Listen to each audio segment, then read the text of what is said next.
Overlord is already on its third season in the anime, and with a few episodes left, I decided that I wanted to talk about a few things. First, the season finale is going to be so good that if any of you people know what's about to happen because you read the novels and you do not like it, you actually blow my mind.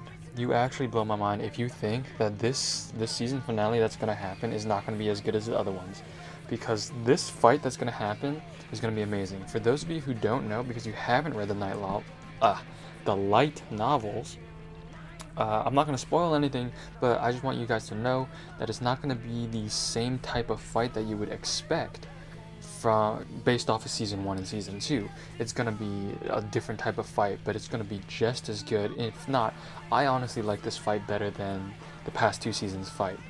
So assuming that they do it similar, this is gonna be amazing. So one of the things I want to talk about actually is, well, a few things really, but it's actually a few episodes ago with the fight that Ainz had with Foresight. Now, the fight with Foresight in the anime was amazing. However, I have to say that I like the light novel version much better. And I'll go in more in depth for this later on, but I just wanted to quickly mention it because it was on my mind. The fight with Foresight was really undetailed. I think it was really undetailed. I think that the light novel did so much better, and if the anime kind of did something similar to that, it would have been so much better too, because about half, if not more than half of the fight was done through Foresight's perspective, and it was just so much more intricate than just a couple of blocks, Foresight realizing how much weaker they were than Ainz, and then all of a sudden he's a magic caster. It was much more than that, you know? It was so much more than that, so I wish, for those of you who are interested in the light novel or weren't, but they really like the anime, I would suggest just reading the Foresight fight. It's volume 7, it's the last chapter, I believe. Read it, please. Let me know how you liked it, because to me, it was so good. It was so good, that fight. You know, it's very short, but it's really good. And on the topic of volume 7, last chapter, what I really wanted to talk about was really what happens after the fight with Foresight. Now, the fight with Foresight opened up a lot of things. It showed kind of how much Ainz really cares about the Supreme Beings, you know? It seems kind of like a joke at first, the way it was made, you know? Like, he's just pretending to go along with this fake story of a potential Supreme Being telling Foresight that, hey, look, go into Nazarick, you know? And it seems like a joke because it just seems so stupid, right? It seems so stupid. Ainz is literally the one.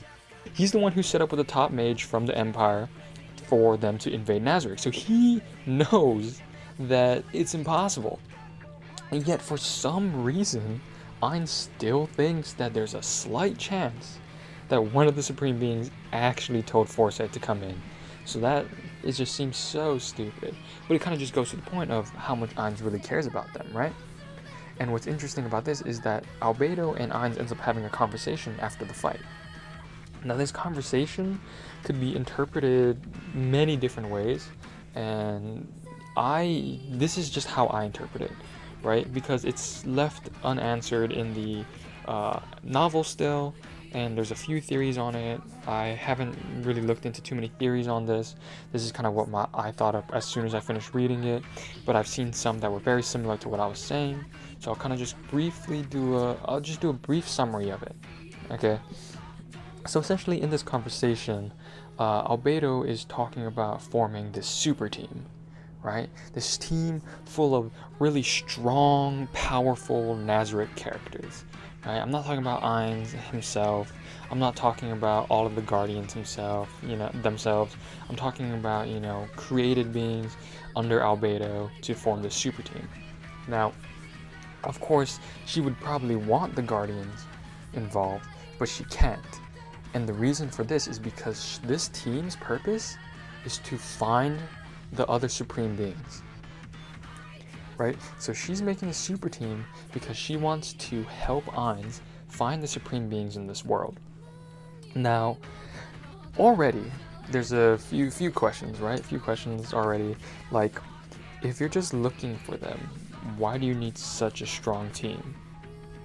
Right? Why would you need Albedo and just the strongest people of Nazarick to find these characters, find these players? And so it gets you thinking a little bit, and it goes a little further. She says, you know, that she can't have Shaltir on the team because if she sees Perodoncino-sama, she might go crazy, right? Because she's gonna blindly follow her creator. And the same thing with Aura and Mare, like she doesn't want them on the team either for pretty much the same reason. And so this team that Albedo is building has recruited one Pandora's Actor. Now, this is interesting because Pandora's Actor is the only one created by Ainz specifically, right? She didn't ask for a Demute, she didn't ask for Cocytus, you know, she didn't ask for any of those. She asked it for Pandora's Actor specifically. Now, a few other things as well. She wanted Rubedo. Now, for those of you who don't know who Rubedo is Albedo's sister. Rubedo is the strongest character in Nazarick, right? This is a direct quote from the novel, okay? Right here, this is a direct quote from the novel. Rubedo was the single most powerful individual in Nazarick. Purely in terms of melee combat, she was stronger than Sebes, Cocytus, and Albedo. In all likelihood, even a fully equipped Ainz could not beat her, and even Shaltir would be considered weak in comparison to her. So just to kind of give you a little idea about how strong Rubedo is, right? And here's just a little bit more. The only people who can beat her are the ones from the 8th floor, and they'd have to use world-class items, right? And it finishes off with saying, no matter how strong she is, she probably wouldn't be able to fight one of them to a draw. But, and it ends with ellipses, you know? So there's that notion that there's a chance, right? And it also says, in all likelihood, even a fully equipped Ainz could not beat her. So Ainz seems to have a very slim chance of beating her. And Shaltir, who we've seen fight Ainz, is apparently weak compared to her. So that kind of gives you a little glimpse. So you're looking at Albedo wanting first her, right? Albedo herself, and Rubedo, her sister, the strongest character in Nazarick, on a team together with Pandora's Actor. So you already have these crazy strong people on this team, right? Because Albedo is strong, Rubedo we just learned, right? She's freaking strong, and Pandora's Actor can transform into other characters and adopt their stats with like a slight penalty, right? So even he can be potentially just completely overpowered, right? And this isn't even the end of it, right? This isn't even the end of it. On top of all of that, she wanted to request Ainz to create her a lieutenant. Now, lieutenants are level 90 monsters created by Ainz at the cost of EXP. This is crazy. So it takes a lot of EXP to create these things, and so Ainz declines her requests. However, on top of the level 90 monster, she wanted 15 level 80 monsters to start with, in which Ainz accepted. So already you can kind of tell what level she wants it at. She wants these high level characters to just completely make this dream team, right? This dream team that probably no one in this new world could ever fight against. I don't really like watching long videos, so I'm not going to make you guys go through the same shit. But essentially, I just wanted to give you guys, you know, this information about this team that Albedo's trying to build, you know, this team that's essentially a dream team for Nazarick, you know, and all for the purpose of just finding these supreme beings. Well, why does she need such an overpowered team? She needs 3 guardians, including one, the strongest one, and on top of that, 15 level 80 characters, and she wanted a level 90 character, you know? Like, why does she need all of this just to find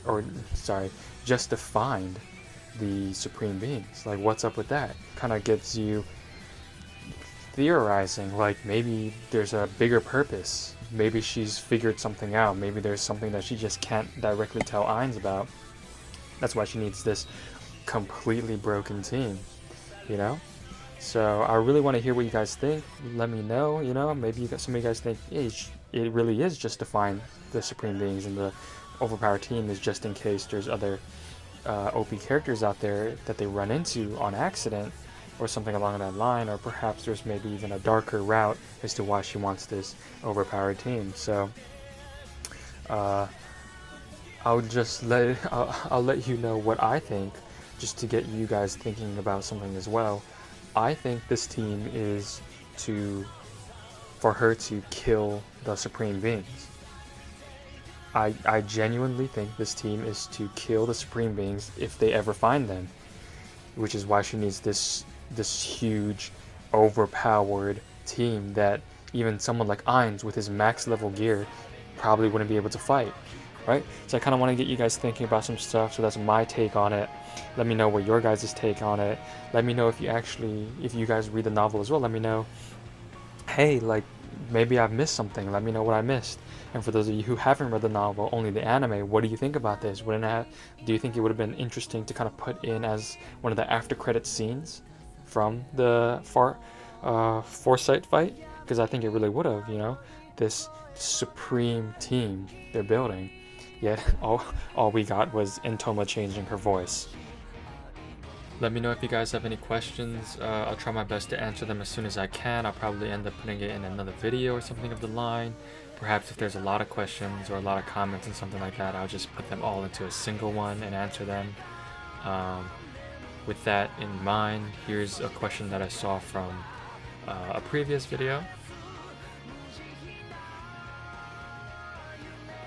Yeah, I don't think this series really has a best girl. I mean, there's just so many,